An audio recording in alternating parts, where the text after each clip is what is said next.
For Telesur, I'm Cody Weddle in Caracas. The Israeli-Palestinian ceasefire enters its third day today. Negotiations for a more permanent deal continue in Cairo, Egypt.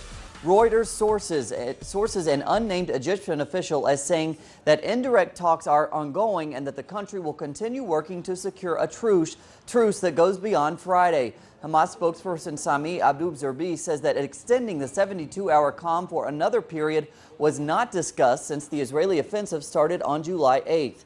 Over 1,800 Palestinians have been killed, the majority of them civilians. 64 Israeli army soldiers and 3 civilians have also died. Some Palestinian organizations now claim that at least 5 years will be needed to reconstruct Gaza after massive physical destruction, a result of Israeli shellings.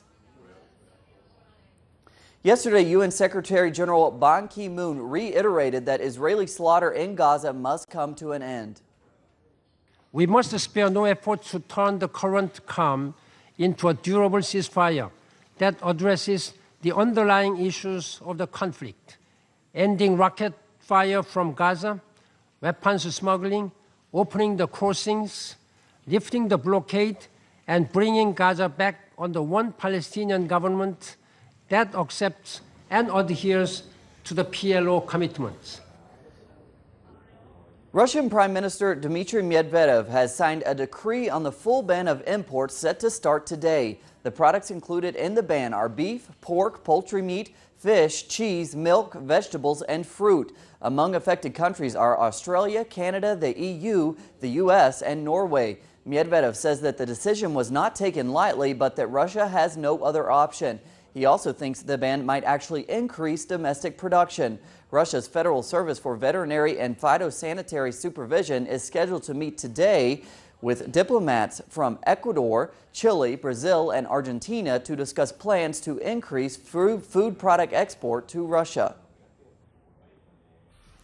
Incumbent Colombian President Juan Manuel Santos will begin his second four-year term today. Delegations from over 128 countries plan to attend the inauguration ceremonies. A United States delegation is a notable absence, however. One of the first to arrive was former Spanish King Juan Carlos. Manuel Santos and Carlos met for over half an hour discussing Colombia's ongoing peace talks with the FARC guerrillas. Yesterday, a Colombian court ruled that only FARC members involved in lesser crimes would be allowed to run for office. Mexican President Enrique Peña Nieto is expected to sign a controversial energy reform bill as early as Monday of next week. Just before midnight yesterday, and after 96 days of intense debate and negotiations, the Mexican Senate approved the energy reform by a 90-27 vote. The bill will break the state monopoly on oil drilling and invite foreign companies back to the country. But opponents say the reform will hurt the state-owned oil company, which is the country's main source of tax revenue. Some say income for the company could drop by up to 30%. Senior delegations from the U.S. and Iran will meet in Geneva today for more talks on Iran's nuclear program. They will discuss nuclear advancement programs in connection with the P5+1 nuclear negotiations. Iran, as well as the United States, Russia, China, the UK, France, and Germany, failed to come to a conclusion as the talks ended last month. They agreed to an extension until November. The deal would see an easing of economic sanctions in return for Iran curbing its nuclear activities. Continuous fighting in eastern Ukraine puts a pause on investigations. There.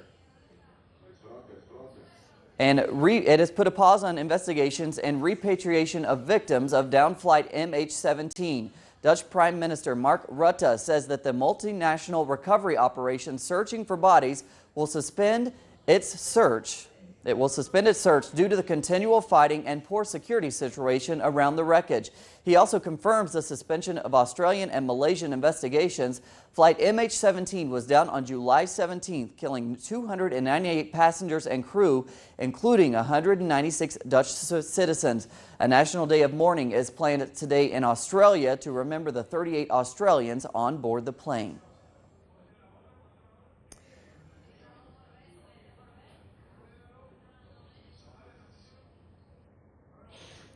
Liberian President Ellen Johnson Sirleaf has declared a state of emergency as the nation struggles to deal with the Ebola outbreak.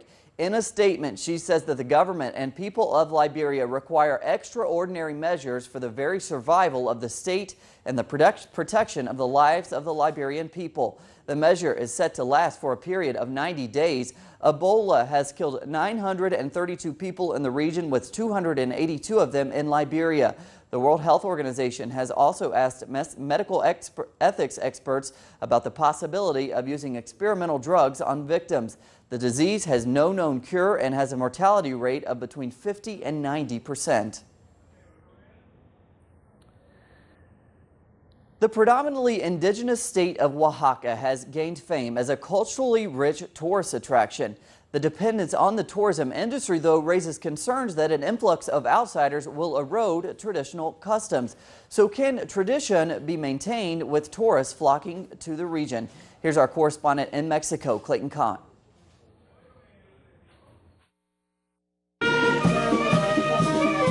Teotitlán del Valle, Oaxaca is an indigenous Zapotec town outside the state's capital city. Here, communal practices continue to paint everyday life. The Guelaguetza means to help others. When we don't have money, we practice the Guelaguetza to help in many things. We share in the music, food for festivities, and in other needs. It's a form of exchange. Older generations express concern that their cultural identity risks being commercialized as tourism increasingly dominates the state's economy. Here, this is a festivity of and for the town, and there is no fee. Yet in the city of Oaxaca, as I've said, it's a place where they charge to see such a show. However, others say ethical tourism can actually help preserve a community's integrity. People produce, and thanks to these seasons of events, they're commercialized and sell, which helps to avoid families of youth from leaving the state to find work, that they stay here. Teresa, member of a women's weaving co-op, says tourism or not, younger generations need to appreciate their heritage. More than anything, we need to rescue that which is being lost. Right now, our customs are not appreciated by children and young people. They are trying to forget them.